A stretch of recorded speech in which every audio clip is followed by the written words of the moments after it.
حضرت عثمان رضی اللہ تعالیٰ عنہ کے دور خلافت میں مروان کو مدینہ واپس کیوں بلایا گیا اور حضرت ابو ذر غفاری کو مدینہ بدر کیوں کیا گیا؟ دیکھ لو، ایک گھنٹے دے سوال نے، دیکھ لیں میرے بھائی، ویڈیوز ریکارڈ ہے۔ اور کیا جب حضرت عثمان نے اپنے رشتہ داروں کو حکومتی عہدے دیے اس وقت ملوکیت کی بنیاد نہیں رکھ دی گئی تھی؟ دیکھیں، وہ اس طرح کے جو ڈیسیژن حضرت عثمان کے وہ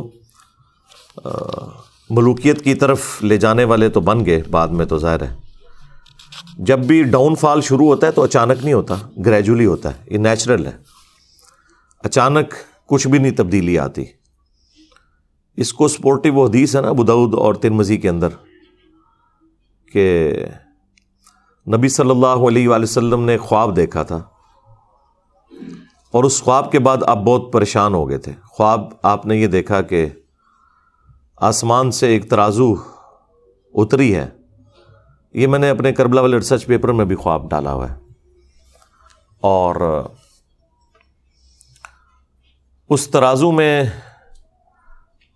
سیدنا ابو بکر اور حضرت عمر کو تولا گیا۔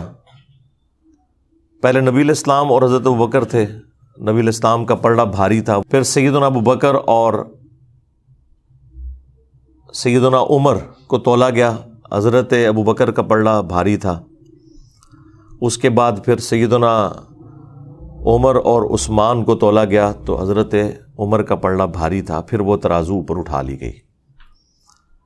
تو اس حدیث میں یعنی موجود ہے کہ نبی الاسلام اس خواب سے پریشان ہوئے، اور ساتھ حدیث کے اندر یہ درج ہے کہ نبی الاسلام کو یہ اشارہ دیا گیا تھا کہ آپ کے بعد خلافت بتدریج ملوکیت میں بدل جائے گی۔ یعنی حضرت عثمان غنی رضی اللہ تعالیٰ عنہ کے مبارک دور سے پہلے معاملات بڑے صحیح چلیں گے۔ حضرت عمر فاروق رضی اللہ تعالیٰ عنہ کی مینجمنٹ آپ کو پتہ ہے کتنی اسٹرانگ تھی، اس لیے ان کا پلڑا بھاری رہا اور پھر وہ میزان اٹھا لیا گیا۔ اس حدیث کو سپورٹیو حدیث بخاری مسلم کے اندر بھی موجود ہے، جو نبی الاسلام کے مبارک زمانے میں ایک شخص نے خواب دیکھا تھا۔ اب یہ خواب کوئی بزرگوں والے بیان نہیں ہو رہے، ہم تو خوابوں کے خلاف ہیں کہ خوابوں سے تو نہیں کوئی دین ثابت ہوتا، لیکن پیغمبر کا خواب وحی الہی ہوتا ہے، وہ اسی طریقے سے ہے جیسے اللہ اسے بتا رہا ہے، اس میں شیطان کی کوئی دخل نہیں ہے۔ بخاری مسلم میں حدیث ہے نا کہ خواب نبوت کا 46واں حصہ ہے، تو انبیاء کے جو خواب ہیں وہ ڈیفینیٹ ہوتے ہیں، وحی الہی۔ سورہ الصافات میں آیا کہ حضرت ابراہیم علیہ السلام نے خواب میں دیکھا تھا کہ میں اپنے بیٹے کی قربانی کر رہا ہوں، تو اسی پہ انہوں نے پھر حضرت اسماعیل کو آمادہ کیا۔ یعنی خواب کے اوپر ایک بندے کو قتل کرنا، اس کے اوپر آمادہ ہو جانا، یہ صرف اسی صورت میں ہے کہ جب وہ وحی الہی ہو، ورنہ تو کوئی انسان دوسرے انسان کو ناحق قتل نہیں کر سکتا بغیر کسی وجہ کے۔ دو ہی استثناء آئی ہیں، فساد فی الارض یا قتل کے بدلے قتل۔ اسی لیے آپ دیکھیں جو حضرت موسیٰ اور خضر کا واقعہ آیا ہے سورۃ الکہف کے اندر، اس میں بھی جب وہ بچے کو قتل کر دیتے ہیں، حضرت موسیٰ علیہ السلام اس پر اعتراض کرتے ہیں کہ تم نے نفس کے بغیر ایک دوسرے نفس کو قتل کر دیا۔ تو وہ تو خیر مسئلہ تقدیر کا ایشو تھا، وہ اللہ تعالیٰ نے فرشتوں کے ذریعے موت لینی ہوتی ہے، چاہے حضرت اسرائیل علیہ السلام آئیں یا ان کے بہاف کے اوپر حضرت خضر وہ ڈیوٹی پوری کریں۔ اس سے کسی انسان کا دوسرے انسان کو قتل کرنا ثابت نہیں ہوتا۔ تو انبیاء کرام کے جو خواب ہیں وہ وحی الہی ہوتے ہیں۔ انبیاء کے بعد بخاری مسلم میں آیا کہ میری وفات کے بعد اب نبوت کی خبروں میں صرف مبشرات باقی ہیں۔ پوچھا گیا مبشرات کیا ہیں، تو آپ علیہ السلام نے فرمایا کہ خواب۔ پھر بخاری مسلم میں ہی آیا ہے کہ خواب کی 3 اقسام ہیں، یا تو اللہ کی طرف سے ہوگا یا وہ شیطان کی طرف سے، اور ساتھ ایک تابعی کا قول ابن سیرین کا نقل کیا ہے امام بخاری امام مسلم نے، انہوں نے اسی کی چھوٹی کیٹیگری بتائی کہ یا وہ نفس کی طرف سے ہوگا پھر خواب، یعنی جو انسان سوچتا ہے بعض اوقات وہی چیز خواب کی شکل میں اسے نظر آ جاتی ہے۔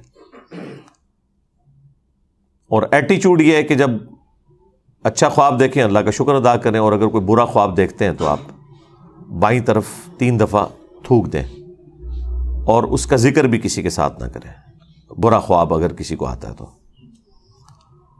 اب یہاں پر اللہ کے محبوب صلی اللہ علیہ وآلہ وسلم کا خواب میں نے بیان کیا، ابو داؤد سے، ترمذی سے، مسند احمد میں بھی یہ خواب موجود ہے۔ ایک اور خواب جو رسول اللہ کے مبارک زمانے میں آیا، وہ حدیث بخاری اور مسلم دونوں میں ہے، وہ میں نے کربلا والے ریسرچ پیپر میں ڈالی ہوئی ہے۔ اس حدیث میں یہ آتا ہے کہ ایک شخص نے خواب دیکھا کہ آسمان سے گھی اور شہد ٹپک رہا ہے اور ایک سائبان بادل نے سایہ کیے ہوئے ہیں اور ایک رسی بھی لٹک رہی ہے۔ تھوڑی دیر بعد نبی صلی اللہ علیہ وآلہ وسلم وہ مبارک رسی پکڑتے ہیں اور اوپر چڑھ جاتے ہیں آسمان پہ، اور وہ جو شہد اور گھی ٹپک رہے ہیں نا، لوگ اپنے اپنے برتن کے مطابق اس میں سے بھر کے اپنے گھروں کو بھی لے کے جا رہے ہیں۔ یہ خواب بخاری میں بھی ہے اور مسلم کے اندر بھی۔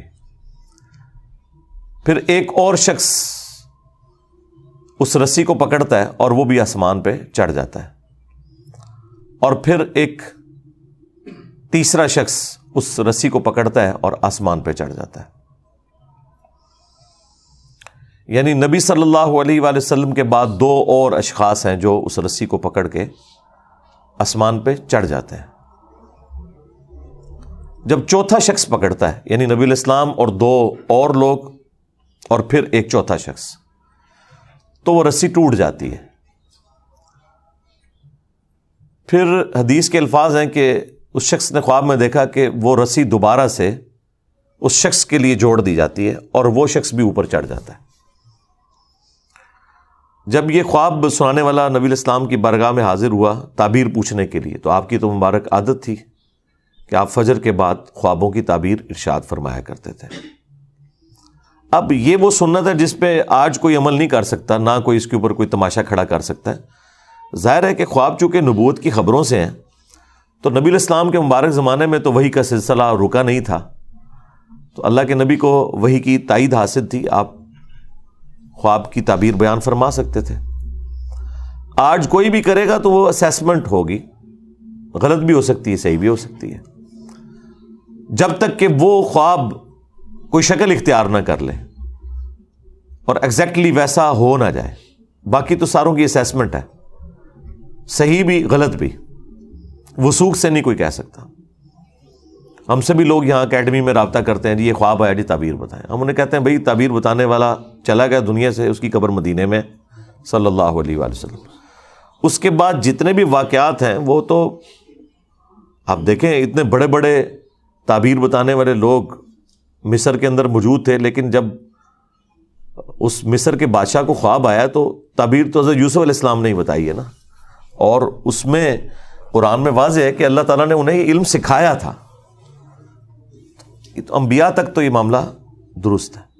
اس کے بعد لوگوں نے تب آزمائی کی ہے، کچھ چیزیں ابن سیرین کی طرف منسوب کی ہوئی ہیں، وہ ایک تعبیر الرؤیا کتاب بھی ملتی مارکیٹ کے اندر، ایک تابعی تھے محمد ابن سیرین، ان کی طرف منسوب ایک کتاب ہے، وہ کتاب ہی لوگوں نے رکھی ہوئی ہوتی ہے، وہ آپ بار بار اس میں سے کوئی 8-10 خواب کی تعبیرات بیان کرنا شروع کر دیں روز کی، تو کچھ عرصے بعد آپ اس قابل ہو جائیں گے کہ قرآن و سنت کے مطابق نہیں، اس کتاب کے مطابق آپ لوگوں کو تعبیر بیان کر دیں۔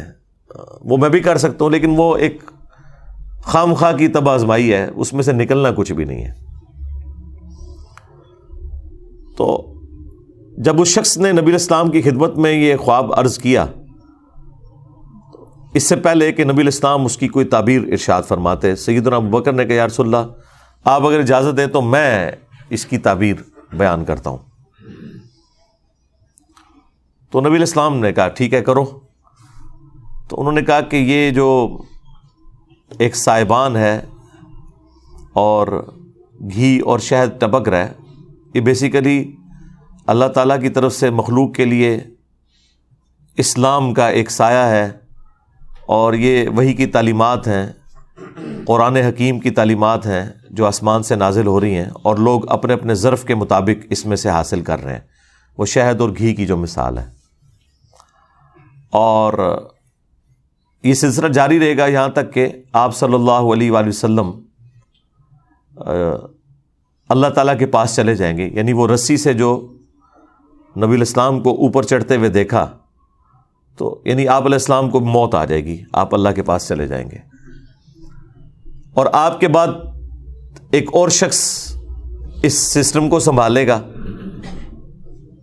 لیکن خواب دیکھنے والے نے اس کی شکل نہیں دیکھی تھی اس خواب میں, بس ایک بندہ ہی اس نے دیکھا تھا کہ کوئی ہے, بیک سائڈ سے دیکھا ہوگا. ظاہر ہے اللہ تعالیٰ نے جتنا نبی علیہ السلام کا تو اسے پتہ چل گیا کہ نبی علیہ السلام اوپر چڑھ گئے, لیکن دوسرا بندہ کون تھا وہ خواب میں اس بندے نے نہیں دیکھا ہوا تھا. تو ایک اور شخص اس مسند پہ بیٹھے گا, وہ بھی اوپر چڑھ جائے گا. پھر ایک دوسرا شخص بیٹھے گا اس مسند پہ, وہ بھی اوپر چڑھ جائے گا. اور جب تیسرا چڑھے گا تو وہ رسی ٹوٹ جائے گی, اور پھر اس کے لیے رسی کو جوڑا جائے گا اور وہ بھی اوپر چڑھ جائے گا. اب ظاہر ہے یہ اتنی کامل انفارمیشن تو نہیں تھی. اصل تو چیز یہ کہ وہ رسی ٹوٹے گی کیوں اور وہ بندے کون ہوں گے. اب یہ سیدنا ابوبکر کو تو علم غیب تو نہیں تھا کہ وہ کون ہے, تو انہوں نے اپنی اسیسمنٹ کے مطابق تشریح کر دی. تو پھر رسول اللہ سے پوچھا کہ میں نے کیا تشریح صحیح کی ہے, تو آپ نے فرمایا کہ کچھ تعبیر ٹھیک کی ہے, کچھ غلط کی ہے. تو پھر حضرت ابوبکر نے کہا یا رسول اللہ آپ اس کی پھر صحیح تعبیر بیان کریں. تو آپ نے تعبیر بیان کرنے سے انکار کر دیا. ظاہر ہے وہ اللہ تعالیٰ اس چیز کو پردے میں رکھنا چاہتا تھا, لیکن چیزیں وہ مختلف انداز میں پھر کھلنا شروع ہو گئی بعد میں. یعنی نبی علیہ السلام نے نام نہیں مینشن فرمائے اس میں, یہ کون کون لوگ ہیں, کیونکہ آپ کو پتا تھا کہ میں اس کی تعبیر نہیں, یہ پریکٹیکلی جب ایگزیکیوشن ہوگی تو لوگوں کو خود ہی پتا چل جائے گا کہ یہ کون کون بندے تھے اور کیا کیا ہوا تھا, اور وہ پھر وقت کے ساتھ پتا چل گیا. جتنا حضور نے بتانا تھا وہ تو بتا دیا. پھر سیدنا ابوبکر نے کہا کہ میں آپ کو اللہ کی قسم دیتا ہوں آپ اس کی تعبیر ضرور بیان کریں, کیونکہ حضرت ابوبکر کو بھی پتہ چل گیا تھا کہ یہ کوئی عام خواب تو نہیں ہے. نبی علیہ السلام کے بعد مختلف لوگوں کا اس مسند پہ بیٹھنا, اور 3 بندے ہوں گے, 2 تو صحیح اسی طریقے پہ چل جائیں گے, لیکن تیسرے کی دفعہ رسی ٹوٹ جائے گی. تو یہ کوئی وہ تیسرا جو بندہ ہے نا, وہ اس بندے کے بارے میں پتہ ہونا زیادہ ضروری تھا, جس کو پکڑتے ہی وہ رسی ٹوٹ جائے گی. وہ رسی کیوں ٹوٹے گی, یہ بڑا ایک حیران کن معاملہ تھا. پہلے 2 کا نہ بھی پتہ چلتا, تیسرے بندے کا تو پتہ چلنا چاہیے تھا کہ وہ کون ہے کہ جس کے وہ رسی پکڑتے وہ رسی ٹوٹ گئی ہے, جو کہ پہلے 3 بندوں کی دفعہ نہیں ٹوٹی, نبی علیہ السلام اور 2 اور لوگ. اوورآل یہ چوتھا تھا, لیکن رسول اللہ کے بعد جو 3 ہیں ان میں سے یہ تیسرا تھا. تو ظاہر ہے وہ بعد میں پتہ چل کے حضرت عثمان غنی تھے رضی اللہ تعالیٰ عنہ, چونکہ وہ آپ نے پرچی لکھی ہے تو وقت نے تو پھر بتا دیا. ابو داؤد میں ترمذی میں حدیث ہے, میرے بعد خلافت علی منہاج النبوہ 30 سال تک رہے گی. اور پھر وہ راوی حدیث کہتے ہیں کہ گنو, ابو بکر کے 2 سال, عمر کے 10 سال, عثمان کے 12 سال اور علی کے 6 سال.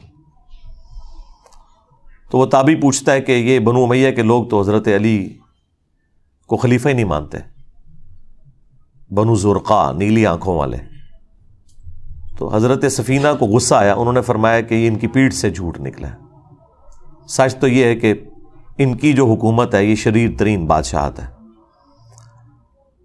اب بعض لوگ کہتے ہیں کہ حضرت سفینہ نے چونکہ یزید کا زمانہ پایا تھا تو وہ یزید کی طرف اشارہ کر رہے تھے, حالانکہ یہ بالکل غلط ہے, کیونکہ اسی حدیث کا ایک طریق مسند ابی داؤد طیالسی کے اندر بھی ہے اور مصنف ابن ابی شیبہ میں. اس میں آگے الفاظ ہیں کہ وہ راوی حدیث پوچھتا ہے حضرت سفینہ سے, نبی علیہ السلام کے آزاد کردہ غلام سے, کہ اگر خلافت 30 سال تک ہے تو حضرت معاویہ کا اسٹیٹس کیا ہے, ڈائریکٹ نام لے کے. تو اس کا مطلب ہے کہ وہ بات وہیں سے سٹارٹ ہو رہی تھی. تو حضرت سفینہ نے فرمایا کہ معاویہ مسلمانوں کے پہلے بادشاہ ہیں, یعنی وہ خلیفہ راشد نہیں ہے, نہ خلیفہ ہے نہ خلیفہ راشد ہیں, وہ بادشاہ ہیں.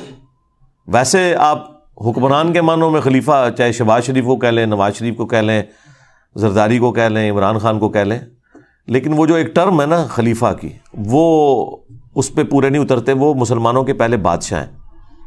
اور مصنف ابن ابی شیبہ میں الفاظ ہیں کہ یہ لوگ سخت گیر بادشاہ ہیں اور ان کا پہلا بادشاہ معاویہ ابن ابی سفیان ہے. اب اس میں انہوں نے پہلے کا نام بھی لے دیا، یعنی وہ یزید سے بات شروع نہیں کی، انہوں نے یزید کے والد سے بات شروع کی. تو یہ بالکل کلیئر تھا. اور مسند احمد کی حدیث کے اندر تو الفاظ ہیں کہ نبی الاسلام کے دنیا سے اٹھائے جانے کے بعد خلافت علی منہاج النبوہ ہوگی، اور پھر اللہ تعالیٰ جب تک چاہے گا اس کو بھی رکھے گا، پھر اسے بھی اٹھا لے گا، اور پھر اس کے بعد کاٹ کھانے والی ملوکیت، یعنی اپنے دشمنوں کو کاٹنے والی،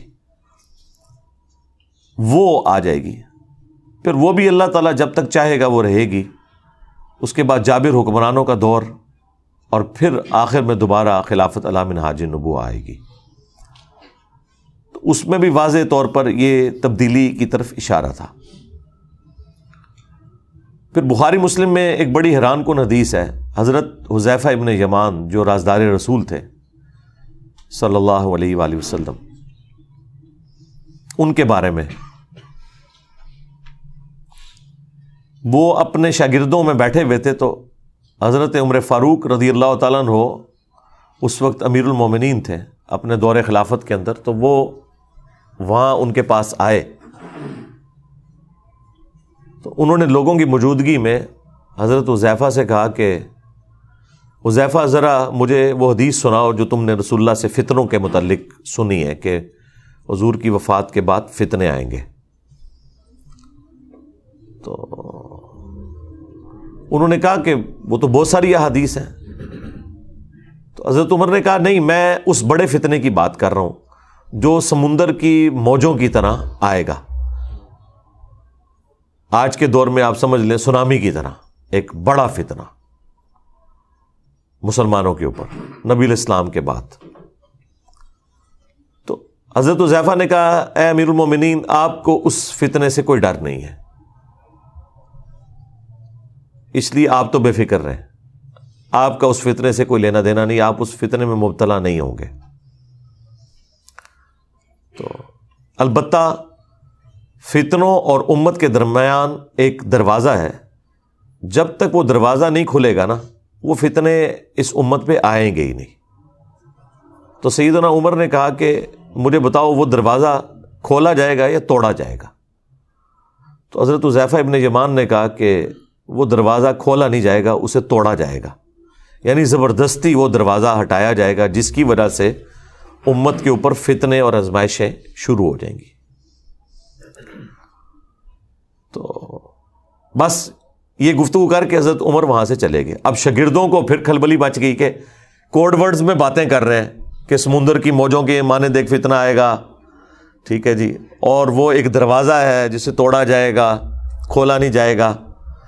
تو آبویس ہے کہ جو پاس لوگ بیٹھے تھے انہوں نے کہا حضرت یہ آپ لوگ آپس میں جو معرفت کی باتیں کر رہے ہیں یہ ہمیں بھی ذرا بتائیں کہ یہ کیا باتیں آپ آپس میں کر رہے ہیں.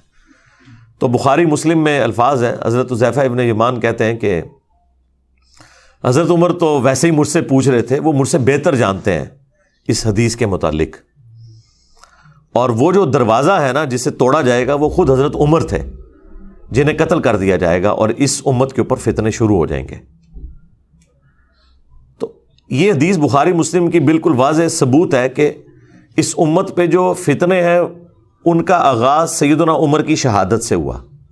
یعنی حضرت عمر کے مبارک دور تک مینجمنٹ اتنی اسٹرانگ تھی کہ کہیں سے فتنہ داخل نہیں ہو سکا، اور حضرت عمر کی شہادت کے بعد امت میں فتنے شروع ہو گئے.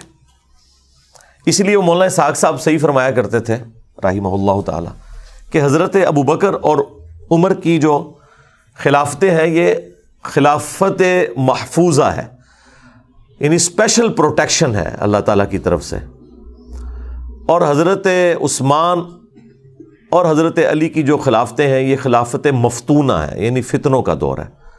یعنی خلیفہ برے نہیں تھے، لیکن بہرحال زمانے میں ایسا تغیر لوگوں کے اعتبار سے آ گیا کہ وہ خلافت مفتونہ بن گئی، فتنوں کا دور بن گیا. اب آپ دیکھیں کتنا بڑا ظلم ہے. جو لوگ بھی اس ٹاپک کے اوپر بولتے ہیں نا، چونکہ انہوں نے بنو امیہ کا دفاع کرنا ہوتا ہے تو آپ دیکھیں گے یہ جتنے بنو امیہ کی چاکری کرنے والے لوگ ہیں، خواہ وہ مکاری سے کر رہے ہوں جس طرح علماء دیوبند ہیں، علماء وہابیہ ہیں اہل حدیث، یا علماء بریلویہ، چاہے اپنے بھول پان میں کر رہے ہوں جس طرح کے ڈاکٹر اسرار صاحب، یہ دونوں بنو امیہ پہ پردہ ڈالنے کے لیے ہمیشہ کہتے ہیں کہ مسلمانوں پہ فتنوں کا آغاز حضرت عثمان کی شہادت تھی، تاکہ وہ کربلا کا رخ کسی اور طرف موڑ دیں۔ کربلا کے پیرلل میں انہوں نے حضرت عثمان غنی کو کھڑا کیا ہوا ہے۔ سیدنا عثمان کی شہادت یقیناً مظلومانہ ہے۔ ہم اگر حضرت عثمان غنی رضی اللہ تعالیٰ عنہ کو مظلوم تصور نہ کریں، خلیفہ راشد تصور نہ کریں، تو ہمارا حضرت علی کے حق میں مقدمہ ویسے ہی ختم ہو جائے گا، کیونکہ حضرت علی کو ہم چوتھا خلیفہ راشد جبھی مانتے ہیں جب ہم تیسرا خلیفہ راشد سیدنا عثمان کو مانیں گے۔ لہٰذا ہمیں تو کوئی کلیریفیکیشن دینے کی ضرورت ہی نہیں ہے، ہم تو چاروں خلفاء کو مانتے ہیں، اور ہم رسول اللہ کی اس حدیث کو بالکل اس پہ غیبی ایمان رکھتے ہیں جو آپ نے فرمایا تھا ابو داؤد اور ترمذی میں کہ میرے بعد جو کوئی بھی زندہ رہا وہ بہت اختلاف دیکھے گا، اس اختلاف کے دور کے اندر علیکم بسنتی و سنت الخلفاء الراشدین المہدیین، تم میری سنت اور میرے خلفاء راشدین کی سنت کو مضبوطی سے پکڑ لینا اپنی داڑھوں سے، اور دین میں نئی نئی بدعتوں سے بچنا۔ یہ بدعتیں گمراہیاں ہیں اور یہ گمراہیاں جہنم میں لے جانے والی ہیں۔ اب نبی الاسلام نے خلفاء راشدین کے جو مخالفین ہیں یا ان کے دور کے اندر جو ان کی مخالفت پہ کھڑے ہونے والے لوگ ہیں، بشرطے کہ وہ خلفاء ان کے اس اختلاف کو صحیح نہ مان لیں، اگر وہ خود مان لیں کہ یار یہ ہماری جو مخالفت کر رہا ہے یہ بندہ ٹھیک بات کر رہا ہے، وہ تو الگ بات، لیکن جہاں پہ خلفاء کی جنگیں آ جائیں یا مخالفت اس لیول پہ آ جائے وہ پھر معاملہ الگ ہے۔ تو نبی الاسلام فرمایا کہ تم نے میری اور میرے خلفاء راشدین کی سنت کو لازم پکڑنا ہے۔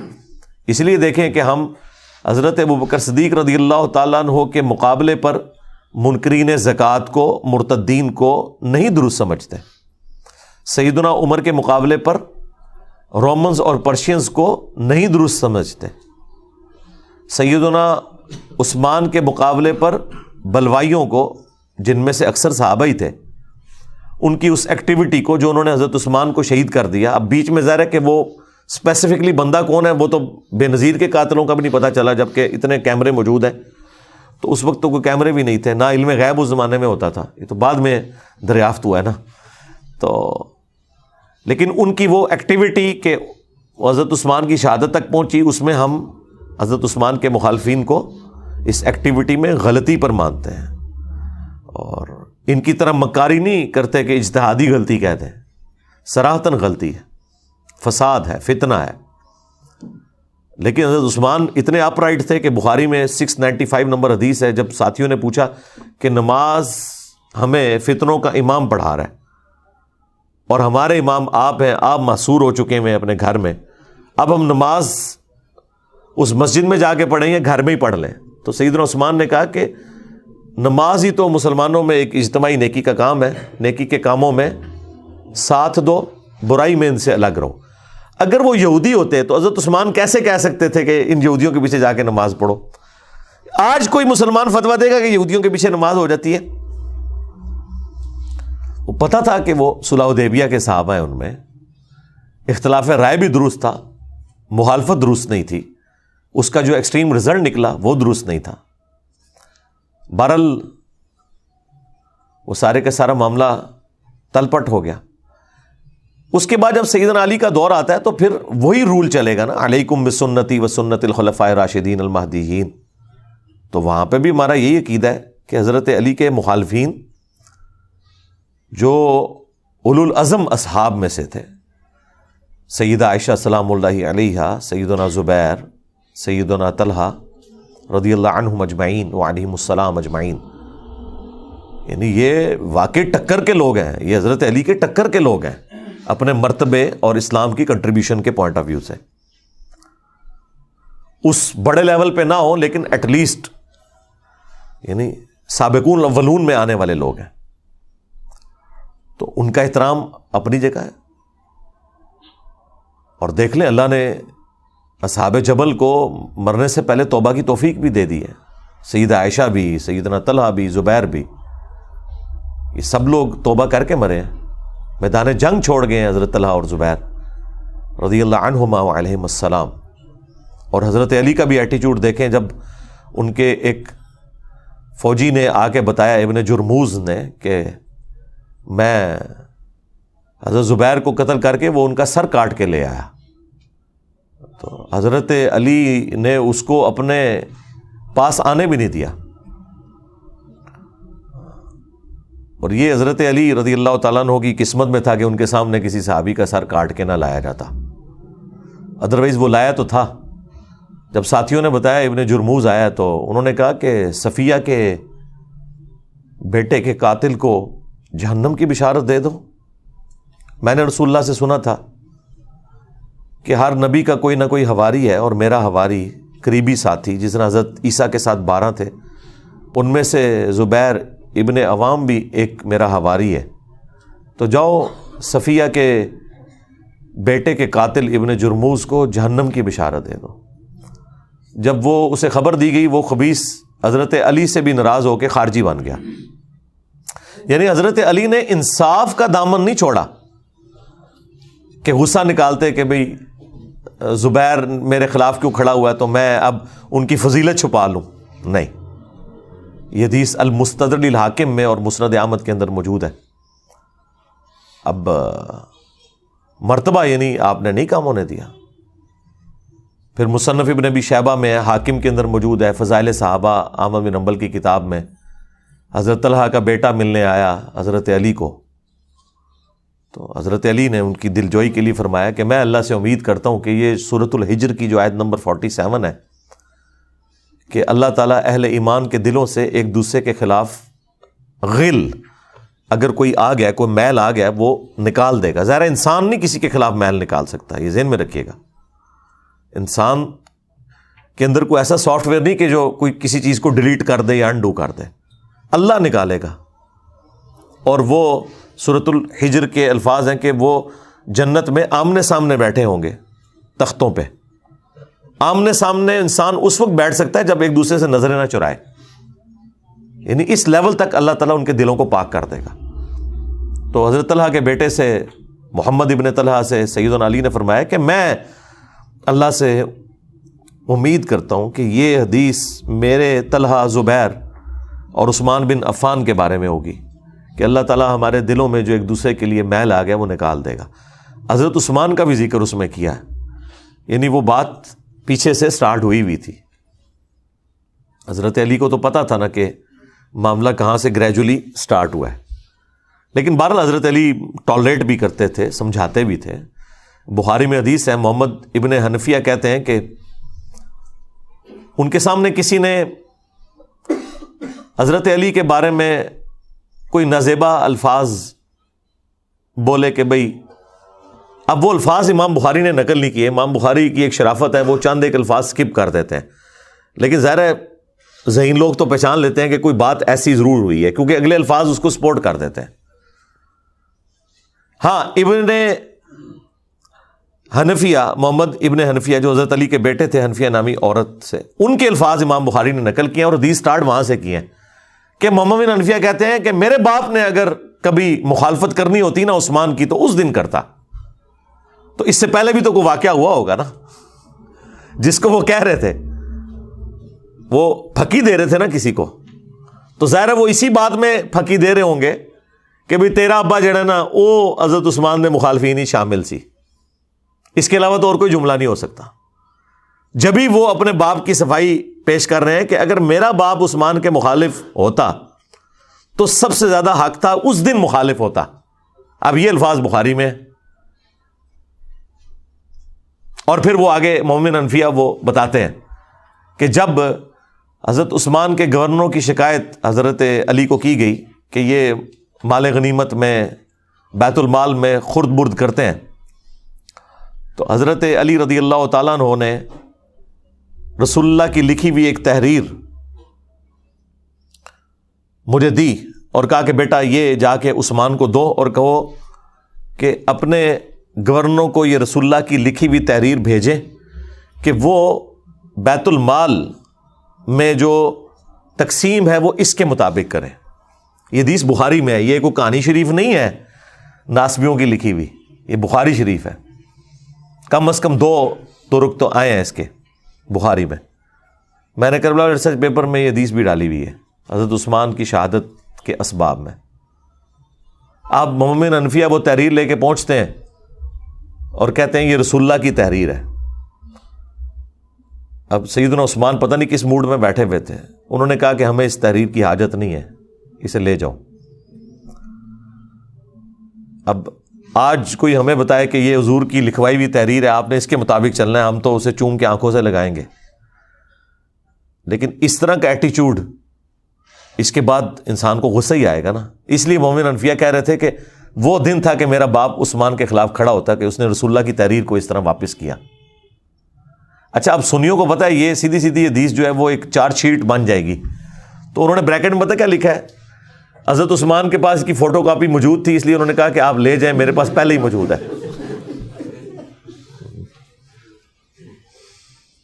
تو اندازہ کرو ایک کولوں وچ پایا ہوا ہے. تو اب اگر کسی کو بخاری شریف پڑھ کے بخار چڑھے تو وہ پھر اپنا بخار اسی طرح ہی نکالے گا نا. خیر وہ لیکن حدیث کے الفاظ اس کی حفاظت کر رہے ہیں نا, کہ مومن حنفیہ کہہ رہے ہیں کہ وہ دن تھا کہ میرے باپ کو چاہیے تھا عثمان کے خلاف کھڑا ہوتا کہ اس نے رسول اللہ کی تحریر واپس کی.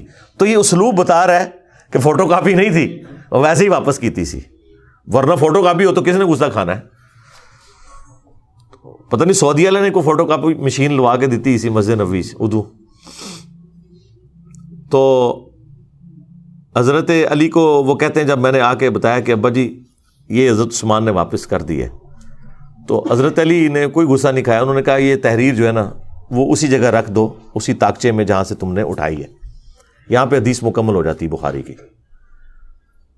تو یعنی وہ اس وقت ڈاؤن فال شروع ہو گیا تھا اس حوالے سے گریجولی. نہج البلاغہ میں بھی حضرت علی کی وہ نصیحتیں موجود ہیں جو حضرت عثمان کو کی ہیں انہوں نے. وہ کمال کی نصیحتیں ہیں, وہ پڑھنے والی ہیں.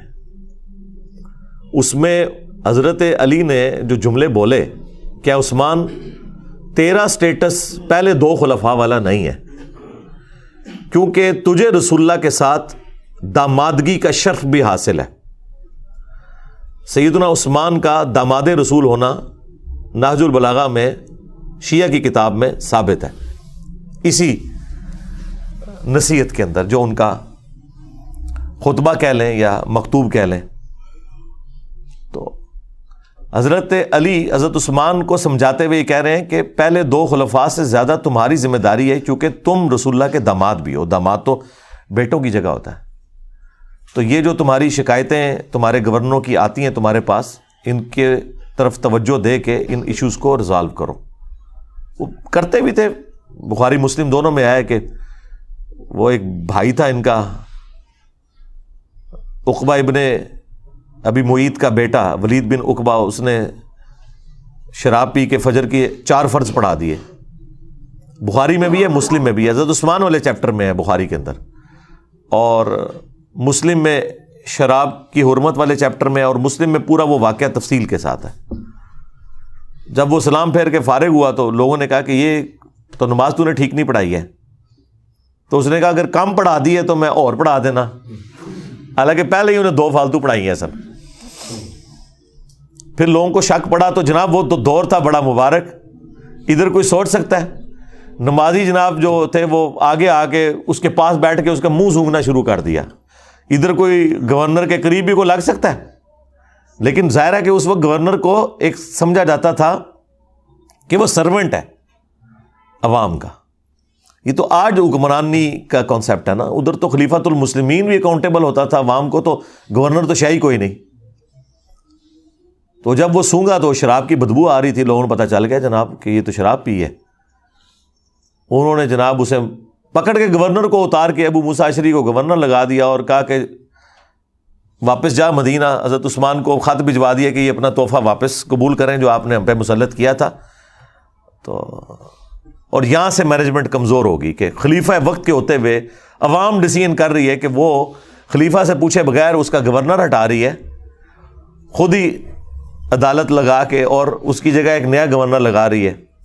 یعنی یہ اسلام کی تاریخ میں یہ سٹارٹ تھا حضرت عثمان کی خلافت کی کمزوری کا، جو ان کے دور خلافت میں آئی کہ لوگوں نے قانون ہاتھ میں لینا شروع کر دیا. خیر جب وہاں پہنچا تو حضرت عثمان نے کہا کہ میں لوگوں کی چیما گوئیاں سن رہا ہوں کہ یہ اب اپنے بھائی کو سزا نہیں دے گا، تو میں تو اسے نہیں چھوڑوں گا. دربار لگایا گیا، حضرت علی چیف جسٹس تھے. حضرت علی کو حضرت عثمان نے کہا لگائیں اس کو کوڑے جتنے بنتے ہیں اس کے. تو حضرت علی نے حسن ابن علی سے کہا کہ بیٹا اٹھو اور 40 کوڑے لگاؤ اسے. تو حضرت حسن نے کہا کہ جو ان کی میٹھی کھاتا ہے وہی کڑوی چکھے، یعنی حضرت عثمان کی طرف اشارہ کیا کہ عثمان اس کا بینیفیشری ہے اس حوالے سے کہ انہوں نے اپنے ریلیٹیوز کو گورنری کے عہدے پہ لگایا ہوا ہے. باقی ظاہر ہے ان سے کوئی کھاتے پیتے تو نہیں تھے، لیکن ظاہر ہے ایک رشتہ داری تو وہ نبھا رہے تھے. تو اب کڑوی بھی یہی چکھے، کیونکہ اس زمانے میں قبائلی تعصب بہت زیادہ تھا. بنو امیہ بنو ہاشم کی لڑائیاں تو رسول اللہ کی بعثت سے پہلے سے تھیں، ان کا آپس کا جیلسی فیکٹر. تو اس کی طرف ان کا اشارہ تھا کہ میں یہ کام نہیں کروں گا. تو حضرت علی نے اس کا کوئی برا نہیں مانا. حضرت حسن وہاں سے چلے گئے، باپ کی بات نہیں مانی، آپ اندازہ کریں. اور یعنی اس سے آپ اندازہ کریں گے اس زمانے میں کتنا ان گورنروں کے بارے میں نفرت پائی جاتی تھی. تو مسلم شریف کے الفاظ ہیں، پھر حضرت علی نے اپنے دوسرے بیٹے عبداللہ ابن جعفر، جو بھتیجا بھی لگتا تھا اور بیٹا بھی، بیٹا اس لیے کہ اس کی والدہ کے ساتھ حضرت جعفر کی وفات کے بعد حضرت ابو بکر نے شادی کی تھی، اس سے محمد بن ابی بکر پیدا ہوئے تھے، اور وہ بھی حضرت علی کے زیر کفالت تھے. یہ 2 بیٹے تھے بڑے لاڈلے، محمد بن ابی بکر اور عبداللہ بن جعفر، جو والدہ کی طرف سے تھے. اور عبداللہ بن جعفر کو تو اپنی بیٹی زینب بھی دے دی حضرت علی نے، وہ داماد بھی بنے بعد میں. تو کہا عبداللہ اٹھ اور لگا کوڑے. جب 40 ہوئے تو انہوں نے کہا بس 40 ٹھیک ہیں. رسول اللہ 40 لگواتے تھے، حضرت ابو بکر بھی 40، حضرت عمر نے 80 کر دیے تھے، کیونکہ اس زمانے میں لوگ زیادہ شراب پینا شروع ہو گئے تھے. ظاہر ہے جب آپ کی وظیفے لگ جائیں، دنیا کے مال کی ریل پیل ہو جائے. بخاری مسلم میں موجود ہے کہ حضرت عمر کے زمانے میں شراب پینا زیادہ ہو گئی تھی ایز کمپیئر ٹو حضرت ابو بکر کے دور کے. کوئی مال آ گیا تھا، کام کرنے کو کوئی نہیں، تو پھر یہی کچھ ہی ہوگا نا. تو حضرت عمر نے اس کی سزا تعزیراً حضرت علی کے مشورے سے بڑھا کے 80 کوڑے کر دی. وہ قرآن سے ڈیڈکٹ کی تھی کہ جو کسی عورت کے اوپر تہمت لگائے اس کی سزا 80 کوڑے ہے سورہ نور میں. تو حضرت علی نے کہا کہ جو بندہ شراب پیتا ہے وہ پھر ہر بندے پہ تہمت ہی لگاتا ہے، اسے پتہ تو ہوتا ہی نہیں وہ کیا کر رہا ہے. تو 80 کوڑوں کی سزا مقرر کی گئی. یہاں پہ بھی حضرت علی نے 80 کوڑے لگوا سکتے تھے حضرت عمر کی سنت پہ عمل کرتے ہوئے، لیکن کہا بس 40 بہت ہے، ٹھیک ہے، معافی کر دی. بالوں نے کہا نہیں 40 ہی ٹھیک ہے، مجھے دونوں پسند ہیں. اس سے آپ کو ذرا تھوڑا اس چیز کا اندازہ ہو جائے گا اس زمانے کے اندر جو معاملات چل رہے تھے. تو بیسیکلی یہ سارا کام بنو امیہ کے گورنروں کی وجہ سے بگڑا، جس کی وجہ سے حضرت عثمان بھی پھر شہید ہو گئے. تو اس لیے امت کا پہلا فتنہ جو ہے وہ حضرت عمر کی شہادت ہے، اور امت کا آخری بڑا فتنہ حضرت حسین کی شہادت ہے. ہاں، لیکن یہ جتنے ناصبی ہیں یا ناصبی نواز ہیں یا متاثرین ناصبیت ہیں، وہ کہتے ہیں پہلا فتنہ حضرت عثمان کی شہادت ہے اور آخری فتنہ واقعہ کربلا ہے. کیونکہ اگر آپ وہاں سے سٹارٹ کرتے ہیں پھر آپ کو بات نہیں سمجھ آئے گی. وہ مولانا ساق صاحب کہتے ہیں پیچھے ٹرو، پیچھے، تو پیچھو ٹرنا پڑے گا. تو وہ پیچھے آپ جائیں گے تو پھر یہ چیزیں ہیں. اس لیے میں نے ایک ویڈیو بھی ریکارڈ ہوئی ہے حضرت عثمان شہید کیوں ہوئے، اس میں اور بھی کافی ساری احادیث ہیں. اب میں اس پہ بولوں فی البدی تو آدھا گھنٹہ 1 گھنٹہ اور لگ جائے گا، چونکہ وہ سوال آپ نے پہلا ایسا رکھا ہے. آج چونکہ اسپیشل کوئی کوشچن بھی نہیں تھا تو میں نے کہا اسے اسپیشل بناؤں اور اس پہ میں تھوڑا بولوں کہ تاکہ آپ کو آئیڈیا ہو. اور یہ حضرت عثمان کی جو شفقت والا ایلیمنٹ ہے نا، یہ صحابہ کو پہلے سے پتہ تھا کہ ان کے اندر یہ موجود ہے جو آپ نے لکھ کے بھیجا نا کہ وہ مروان کو واپس بلا لیا. بالکل یہ المعجم الکبیر طبرانی میں موجود ہے. مروان کا والد جو تھا حکم, یہ رسول اللہ کی نقلیں اتارا کرتا تھا. ان دونوں باپ بیٹا کو حضور نے مدینہ بدر کر دیا. حضرت ابوبکر کے دور میں حضرت عثمان نے بڑی کوشش کی کہ واپس آ جائے, تو حضرت ابوبکر نے کہا جو گرا رسول اللہ نے لگائی ہے وہ میں نہیں کھول سکتا. تو حضرت عمر نے بھی نہیں واپس آنے دیا. حضرت عثمان جب خلیفہ بنے تو وہ واپس لے آئے. بس وہ اس پہ ہی میں جملہ بولتا ہوں کہ ہتھاں نال لائیاں ہوئی ہیں پھر دنداں نال کھولنیاں پیندیاں نے. جو گرا آپ ہاتھ سے لگاتے ہیں پھر وہ دانتوں سے کھلتی ہے. وہی مروان حضرت عثمان کی شہادت کا سبب بھی بن گیا, جسے حضرت ابوبکر عمر نے بھی حضور کی وجہ سے انٹر نہیں ہونے دیا تھا مدینے میں. اپنی بیٹی بھی دے دی, اسے داماد بنا لیا. اپنی طرح سے تو نیکی کی کہ شاید یہ انسان کا بچہ بن جائے. اور یہ پورے اخلاص کے ساتھ سیدنا عثمان نے کیا, کوئی بدنیتی نہیں تھی. دیکھیں ایک بندے کا پورا ٹریک ریکارڈ ہے جس کی پوری زندگی قربانیوں سے عبارت ہو, کسی ایک خاص موقع پہ جا کے وہ کچھ مس ہینڈلنگ کر دے. یہ امپلائڈ ہوتا ہے کہ وہ مس ہینڈلنگ کو آپ نے اس کی پوری زندگی کے کریکٹر میں سمجھنا ہے, نہ کہ یہ کہ اس ایک مس ہینڈلنگ کی بنیاد پہ آپ اس کی اسلام کے لیے خدمات کو زیرو سے ملٹیپلائی کرتے ہیں. یہ رافضی کرتے ہیں کہ وہ حضرت عثمان کے چند ڈیسیژنز کو لے کے ان کی پوری زندگی کو اس سے زیرو سے ملٹیپلائی کرتے ہیں. ہم پوری قربانیاں ان کی دیکھتے ہوئے یہاں پہ مس ہینڈلنگ کو سمجھتے ہیں کہ یہ ان کی شفقت کا ایک ایلیمنٹ تھا. اور میں اس کو پرسنلی خود سمجھ سکتا ہوں, میرے اندر بھی یہ والا ایلیمنٹ ہے کہ میں ٹالریٹ بہت زیادہ کرتا ہوں. اس کی وجہ سے بعض اوقات اپنے اسٹوڈنٹس کی گالیاں بھی کھانی پڑتی ہیں, لیکن میری کوشش ہوتی ہے اگر کسی کو ڈھیل دی ہے نا, این ممکن ہے کہ وہ پلٹ آئے اگر اس کے اندر کوئی آپ سمجھ لیں حق کا مادہ موجود ہے. لیکن اس کے باوجود اگر وہ بار بار اس طرح کی وہ ایکٹیویٹی پرفارم کرے, پھر میں ظاہر ہے کہ صرف نظر نہیں کرتا, پھر میں حضرت عمر کی طرح سخت ہو جاتا ہوں. لیکن پہلے حضرت عثمان والی نرمی میرے اندر موجود ہوتی ہے اپنے ہر اس اسٹوڈنٹ کے لیے جس کے لیے میں چاہتا ہوں کہ یار اس کے اندر کوئی اصلاح کا معاملہ ہو سکتا ہے. اب مجھے وہ تفصیلات بتانے کی ضرورت نہیں, نہ عام بندوں کو اس کی ضرورت ہے, وہ ہمارے مینیجریل ایشوز ہوتے ہیں. لیکن جب ونس مجھے کلیئر ہو جائے نا, کرسٹل کلیئر, پھر میں حضرت عثمان والا ایٹیچیوڈ نہیں کرتا. شروع میں رکھتا ہوں, بعد میں پھر حضرت عمر والا ایٹیچیوڈ. سیدھی سی بات ہے, پھر والی بات نہیں ہوگی. تو یہ مروان ہی پھر اسی نے مور لگائی تھی, آپ کو پتا ہے, محمد بن ابی بکر اور 300 ساتھیوں کے قتل کا فتویٰ لکھ دیا تھا جب مصر کے گورنر کی شکایت آئی تھی. تو حضرت عثمان نے تو یہ لکھوایا تھا کہ وہ گورنر معزول اور محمد بن ابی بکر گورنر, اور مروان نے خط میں لکھا کہ جیسے ہی یہ پہنچے ان ساروں کو قتل کر دو, اور خط لادہ سے حضرت عثمان کی مور لگا کے بھیج دیا.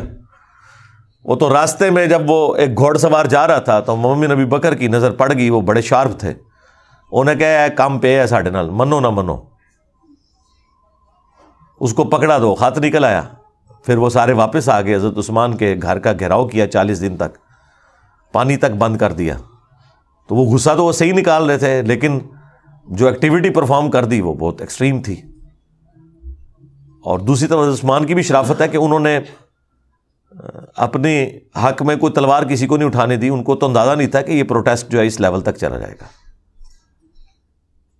اور وہ جو گورنر تھا مصر کا عبداللہ بن سعد ابی سرا, وہ بھی حضرت عثمان کا بھائی لگتا تھا رشتے میں, اور یہ وہی تھا جو کاتب وہی مرتد ہو گیا ہوا تھا. سنن نسائی اور ابو داؤد میں حدیث ہے. اور حضور نے 4 بندوں کے لیے فرمایا تھا کہ یہ غلاف کعبہ میں بھی چھپے ہونا, انہیں قتل کر دینا ہے. یہ بھی لحاظ نہیں کرنا کہ غلاف کعبہ کے اندر ہے کہ کعبے کی حرمت ہے, ان کے لیے حرمت بھی اٹھ جائے گی. ان میں سے ایک بندہ تھا, حضرت عثمان نے اسے اپنے گھر چھپا لیا. سنن نسائی میں, ابو داؤد میں, یہ میں نے کربلا والے ریسرچ پیپر میں ڈالا ہوا ہے سب کچھ. اللہ کے حضور کے سامنے پروڈیوس کر دیا, کہا یا رسول اللہ میرے کہنے پہ اسے معاف کرتا ہے. اب یہ تو بنتا ہی نہیں تھا, جب اللہ کے نبی کا حکم آ گیا تو وہ تو سب سے اوپر ہے. اب حضور کو غصہ تو آیا, ناراضگی تو ہی, آپ نے اپنا چہرہ انور پھیر لیا. حضور کے غصے کا اظہار بس اتنا ہی ہوتا تھا, اور یہ بہت بڑی بات ہوتی تھی, آپ چہرہ انور پھیر لیں. حضرت عثمان دوسری طرح سے آیا, یا رسول اللہ میرے کہنے پہ معاف کرتے ہیں. ٹھیک ہے, 3 دفعہ ریکویسٹ کی, آپ چہرہ پھیرتے رہے. 4تھی دفعہ حضور نے کہا چلو ٹھیک ہے. وہ جب حضرت عثمان اس کو لے کے خوشی خوشی وہاں سے نکل گئے، حضور نے فرمایا تم میں سے کوئی ایک بھی ایسا نہیں تھا جو اسے قتل کر دیتا؟ جب تم دیکھ رہے ہو کہ میں اپنا چہرہ انور پھیر رہا ہوں تو تم اس کا مطلب نہیں سمجھ رہے تھے کہ اس کو نہیں چھوڑنا؟ کاتب وحی تھا، کاتب وحی مرتد ہونے کا مطلب ہے کہ حضور کی نبوت کو چیلنج کیا اس نے کہ یہ نعوذ باللہ من ذالک یہ سب کچھ فراڈ چل رہا ہے. جس طرح بخاری مسلم میں ہے کہ ایک کاتب وحی کہتا تھا کہ محمد کو تو کچھ پتہ نہیں، جو میں لکھ دیتا ہوں وہی قرآن ہوتا ہے.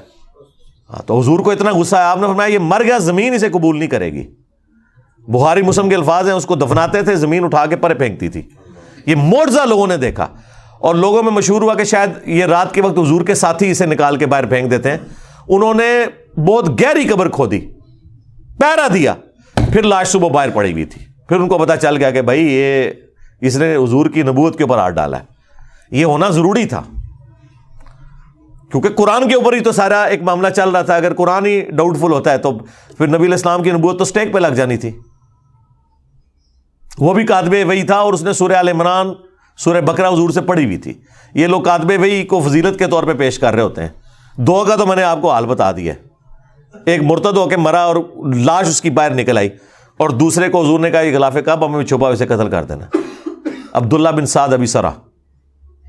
تو حضور نے فرمایا کہ جب تم دیکھ رہے ہو کہ میں چہرہ اقدس پھیر رہا ہوں تو اسے مار کیوں نہیں دیا تم نے؟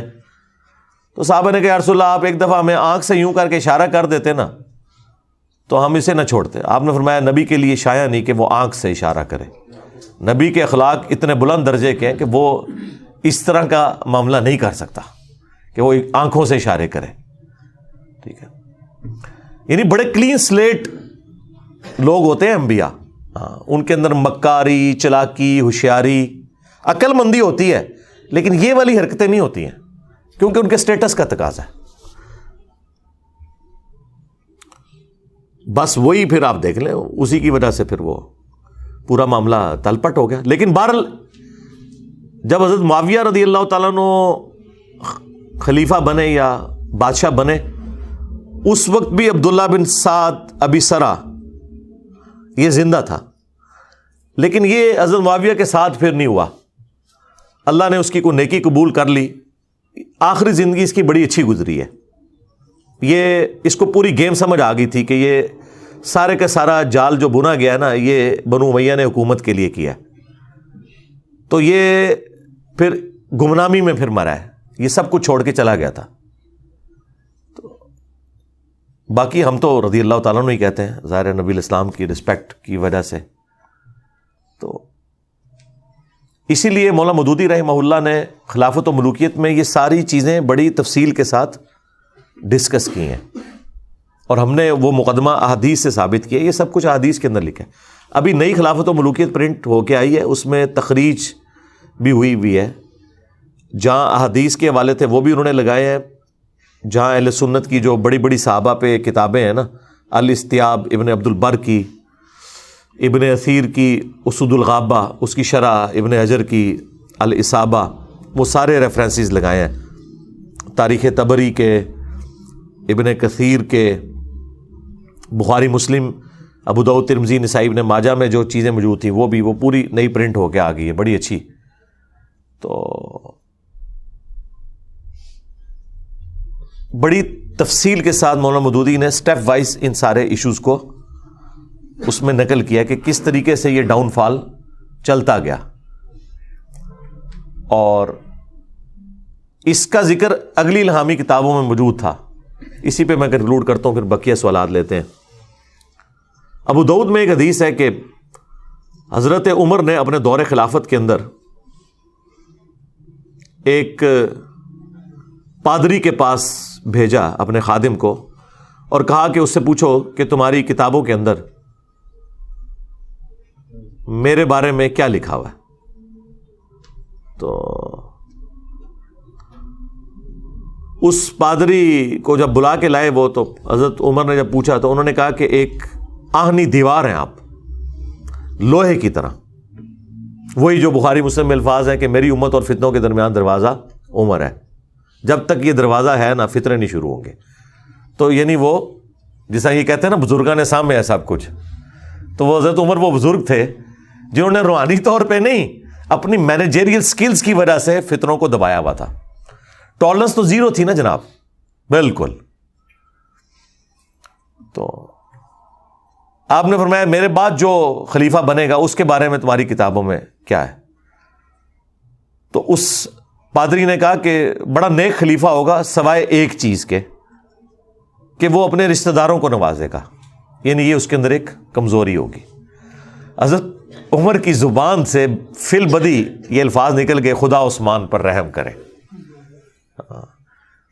ہمارے عثمان بھائی بھی جب کوئی اس طرح کی حرکت کرے تو میں کہتا ہوں خدا عثمان پہ رحم کرے. ان کو سمجھ آ جاتی ہے کہ میں کیا کہہ رہا ہوں. تو بعض لوگ کہتے ہیں یہ حضرت عمر کا علم غیب تھا. وہ علم غیب نہیں تھا, ان کے دماغ میں ایک پلان تھا کہ میں 6 بندوں کو کمیٹی کی شکل میں رکھوں گا. ان میں حضرت عثمان بھی تھے, ظاہر ہے, بخاری کے الفاظ ہیں, مسلم میں بھی حدیث موجود ہے, بخاری میں تو نام ہے علی, عثمان, طلحہ, زبیر, عبد الرحمن بن عوف اور سعد بن ابی وقاص, کہ نبی علیہ السلام اپنی وفات تک ان سے راضی رہے. وہ عشرۃ مبشرۃ میں سے یہ 6 بندے بچے ہوئے تھے.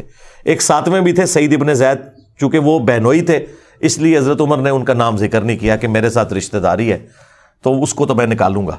ورنہ آپ نے کرائٹیریا یہ بنایا کہ ان سے رسول اللہ اپنی وفات تک راضی تھے. یہ وہ 10 صحابہ جنہیں جنت کی بشارت ملی, ان میں سے وہ 6 اس وقت زندہ تھے, 7ویں زندہ تھے لیکن وہ رشتہ داری کی وجہ سے ان کو چھوڑ دیا. اور مسلم میں تو الفاظ ہیں کہ حضرت عمر نے خواب دیکھا تھا, ایک مرغے نے انہیں خواب میں ٹھونگ ماری ہے آخری حج کے موقع پہ. انہوں نے کہا مجھے لگتا ہے کہ اب میں نہیں بچوں گا. تو پھر انہوں نے خطبہ دیا, انہوں نے کہا کہ اگر میں اچانک مار دیا جاؤں نا تو تم نے 6 بندوں کے سوا کسی کو خلیفہ نہیں چننا. مسلم میں وہ 6 بندوں کے نام نہیں تھے, بخاری میں وہ 6 آ گئے. یعنی وہ شروع سے حضرت عمر کے دماغ میں پلان تھا. بخاری میں تو ہے کہ زخم لگا اور جب ڈاکٹر نے کہا آپ نہیں بچیں گے تب 6 بندوں کے نام لیے. لیکن مسلم میں تو آپ بالکل ٹھیک تھے, حج کے موقع پہ بھی آپ نے جب خواب دیکھا تو اس وقت بھی کہا کہ 6 بندے, اور صحابہ کو پتا تھا وہ کن 6 بندوں کا کہہ رہے ہیں. تو وہ حضرت عمر کے پلان میں تھے 6 بندے. تو اس پورے پلان میں دیکھیں اگر ایک پادری آ کے کہتا ہے تو انہیں پتا تھا ان 6 میں سے کون سا ایسا بندہ ہے کہ جس کے اندر یہ کمزوری ہے, اور پیچھے ٹریک ریکارڈ ہے کہ اس نے عبداللہ بن سعد ابی سرا کو بھی لا کے معافی دلوائی حضور سے, اور دوسرا مروان بن حکم اور اس کے والد کے لیے بھی سفارشیں کرتے رہے پوری زندگی, حضور سے بھی, حضرت ابو بکر سے بھی, عمر سے بھی. پوری نہیں ہوئی لیکن کرتے تو رہے نا. اس کی وجہ سے وہ ٹریک ریکارڈ تھا. تو اس کی وجہ سے انہوں نے کہا یہ کوئی علم غیب نہیں تھا, اسیسمنٹ تھی. پھر کہا اس کے بعد جو خلیفہ ہوگا, تو ان کا اس کے بعد جو خلیفہ ہوگا نا وہ تو لوہے کا میل ہے. تو حضرت عمر کو بڑا غصہ آیا, انہوں نے کہا بدبودار, یہ کیا کہہ رہا ہے تو؟ ان کا حضرت خلیفہ بڑا نیک ہوگا لیکن مسلمانوں کی تلواریں نیام سے باہر آ چکی ہوں گی, اس کا پورا دور خلافت جنگوں میں گزرے گا. اور وہ دیکھ لیں حضرت علی کا دور خلافت, جنگ جمل, صفین, نہروان, یہ اگلی کتابوں میں بھی چیزیں موجود تھیں, اور بھی کافی ساری چیزیں, لیکن وہ پھر سینسر میں کر دیتا ہوں. بس اتنی بتاتا ہوں کہ جس سے آپ کو اوورال ایک سینیریو کلیئر ہو جائے. لیکن ہم نہ رافضیوں کی طرح نعوذ باللہ حضرت عثمان غنی رضی اللہ تعالیٰ عنہ کے بارے میں کوئی ایسا تان کریں جو اوورال ان کے کریکٹر کو میلائن کرے. انسانی کمزوری ہے, کسی کے اندر بھی ہو سکتی ہے, ہر انسان کے اندر کوئی نہ کوئی کمزوری موجود ہوتی ہے, لیکن وہ 0 سے ملٹیپلائی نہیں ہوتا. اور نہ ہم ناسویوں کی طرح کہ ہم حضرت عثمان کے پیچھے بنو امیہ کو چھپائیں. حضرت عثمان یا عمر بن عبد العزیز یہ بنو امیہ میں ویسے ہی ہیں جیسے آل فرعون میں موسیٰ, اس اعتبار سے کہ اس خاندان میں ہوتے ہوئے بھی یہ بڑے العزم لوگ ہیں جن کی اسلام کے لیے خدمات ہیں, اور ان کی خدمات کی وجہ سے جن باقی لوگوں نے اسلام کو نقصان پہنچایا یا خلافت کو نقصان پہنچایا وہ اس کے پیچھے چھپ نہیں سکتے. یہ 2 ایکسٹریمز ہو جاتی ہیں. باقی میری تفصیلی ویڈیوز موجود ہیں, اور ریٹن میں بھی میں نے کربلا والے ریسرچ پیپر میں 200 احادیث ان تمام ٹاپکس پہ سیدنا عمر کی شہادت سے لے کے کربلا تک وہ جمع کیے ہیں. وہ ہر ایک بھائی کو ریسرچ پیپر اور بقیہ کے 8 ریسرچ پیپر اور 3 اذکار کارڈ، یہ 12 کا پیکیج ہم فری دیتے ہیں لیکچر کے اینڈ کے اوپر. اور پوری دنیا سے لوگ رابطہ کر سکتے ہیں یہاں، لیکن ایڈریس پاکستان کا دینا ہوگا. تو ہم فری بھجواتے ہیں، صرف TCS کا 500 کا خرچہ آتا ہے ہمارا، باقی ہم دیتے فری ہیں. وہ آپ منگوا سکتے ہیں 032159000162. صبح 9 سے شام 5 بجے تک یہ فون کھلا ہوتا ہے، آپ رابطہ کر سکتے ہیں. اس پہ واٹس ایپ بھی بنا ہوا ہے، تو وہ آپ کو ریسرچ پیپرز فری بھجوا دیں گے. تو وہ آپ پڑھیں اور PDF ڈاؤن لوڈ کر لیں ahlsunnatpak.com سے. اور یہ تو ماشاءاللہ ریسرچ پیپر عربی میں بھی ہے، اردو میں بھی، انگلش میں بھی، ہندی میں بھی، بنگلہ زبان کے اندر بھی ہے اللہ کے فضل سے، فارسی کے اندر بھی ہے. تو جس زبان میں کو پڑھنا چاہتا ہے وہ پڑھے. اس میں نے پوری ترتیب کے ساتھ، اور ایک حدیث بھی کوئی ایسی نہیں ہے جسے کسی محدث نے صحیح نہ کہا ہو. یہ ہو سکتا ہے کہ کچھ احادیث ایسی ہیں جن کو شیخ البانی صحیح کہتے ہیں اور شیخ زبیر صاحب اسے ضعیف سمجھتے ہیں، کچھ کو شیخ زبیر صاحب صحیح کہتے ہیں اور البانی صاحب ضعیف سمجھتے ہیں، کچھ احادیث کو امام ذہبی صحیح سمجھتے ہیں، کوئی اور ضعیف کہہ دیتا ہے، کچھ کو امام حاکم صحیح سمجھتے ہیں، امام ذہبی ضعیف سمجھتے ہیں. لیکن تحقیم میں نے ساتھ لکھی ہوئی ہے کہ فلاں محدث کے نزدیک یہ حدیث صحیح ہے. پرانے محدثین کی بھی تحقیم لگائی ہوئی ہے، امام ترمذی کی، امام حاکم کی، امام ذہبی کی. اور اس زمانے میں بھی جو بڑے بڑے 3 محدثین گزرے ہیں، تینوں ہی فوت ہو چکے ہیں، شیخ البانی، شیخ زبیر لیزئی اور شعیب ارناؤت رحمہم اللہ اجمعین.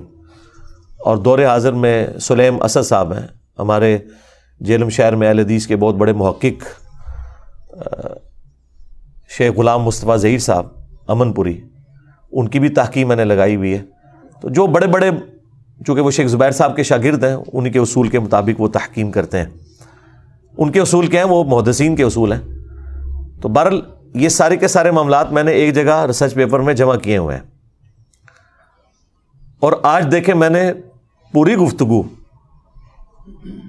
غامدی اور طارق جمیل سٹائل میں کی ہے، تاکہ کوئی یہ گھلا نہ کرے کہ انجینئر صاحب بڑی سخت زبان استعمال کرتے ہیں. تو دیکھیں میں نے یہ سارے ٹاپک آپ کو آرام سے بھی سمجھا دیے. جنہوں نے سمجھنے ہوں گے وہ اس سے بھی سمجھ لیں گے، جنہوں نے نہیں سمجھنے وہ اس سے بھی نہیں سمجھیں گے، کیونکہ ان کا مسئلہ کچھ اور ہے. تو مسئلہ یہ نہیں ہے کہ لہجہ سخت ہے یا نرم ہے، مسئلہ یہ ہے کہ بات کے اندر وزن ہے یا نہیں، اس کے اوپر ایمفسائز ہونا چاہیے. صلو علی محمد و آل محمد، اللہم صلی علی محمد و علی آل محمد و اصحاب محمد و ازواج محمد اجمعین الی یوم الدین، آمین.